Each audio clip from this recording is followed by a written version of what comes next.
right, so I am here in Berlin, but a specific part of Berlin, which my guest here, Regina, is going to explain where are we. But I want to say today we are not going to be going all over Berlin because it is an absolutely massive city. And I really want to focus on, yes, we will see the Berlin Wall for sure, but I want to focus on the uniqueness and some of the interesting features that come from this area. But Regina, introduce yourself and where are we right now? Hi, I'm Regina. I'm from Uzbekistan originally, and I've been living in Berlin since 5 years now. And it's a very diverse, eclectic place. Right here we're in an area of Friedrichshain, so it's on the east side, and it's a very dynamic, very young part of the city. I love it. It's one of my favorite, and we are going to check out some of the things around here. So let's go explore, and we'll take you guys along with us, and let's see what we get into. Let's do it. So today we're outside of one of the sections of the Berlin Wall that still exists today. There are 3 main sections in Berlin, and today we are on the east side gallery portion of it. But you might be asking yourself, what is the Berlin Wall, and what did it do, and what was the history behind it? It is very extensive and pretty massive, so I'm going to try to summarize it as best as possible. There were 2 sections of Germany in 1945, one controlled in the east by the Soviet Union, and one in the west, which was controlled and occupied by Britain, US, France, and ZAR. Now in 1949, they created 2 countries, East Germany and West Germany. For simplification, we're just going to call them East and West Germany because that is what most people refer to them as. East Germany was controlled by the Soviet Union, while West Germany was sovereign at this point in time. Now you might be asking yourself, but Aaron, you never said there was a wall at all at this point. And that's because it didn't get built until 1961. Now if you ask the Soviet Union why did they build this wall, they'll say things like, well, they wanted to keep the fascists from the West out of East Berlin. But that reasoning was simply Soviet propaganda. The real reason the Soviets built the wall was to stop the mass exodus of East Germans from the Soviet side into the West.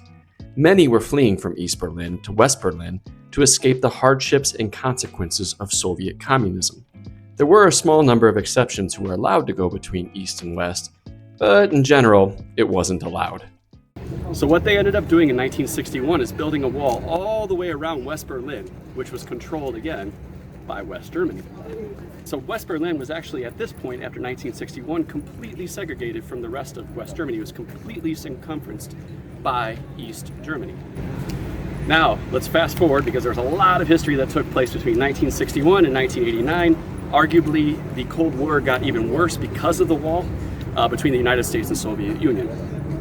In 1989, there was a lot going on in the Eastern Bloc, which was Soviet controlled at this point in time. But we're going to skip over that.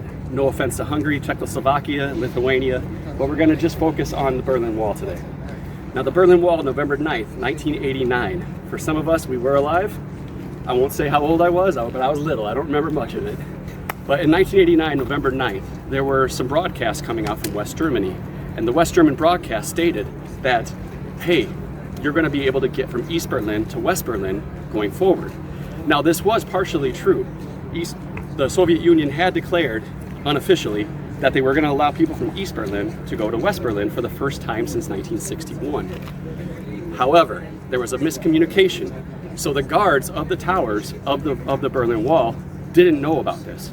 But the West broadcasts had about 500,000 people showing up from West Berlin and East Berlin for this celebration.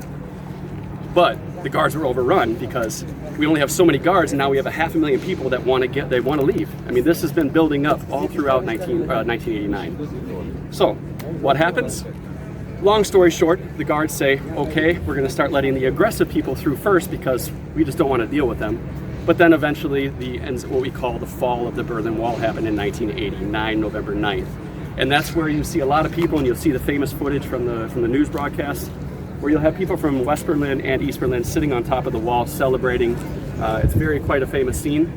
However, the fall of the Berlin Wall didn't actually mean the Berlin Wall was demolished. That didn't actually happen until 1990 to 1994, because the reunification of Germany didn't take place until October 3rd, 1990, officially. But at that point in time, November 9th on for 1989, people were allowed from East to West Berlin. And this kind of really sparked, along with some other things going on, the collapse of the Soviet Union, which took place in 1991.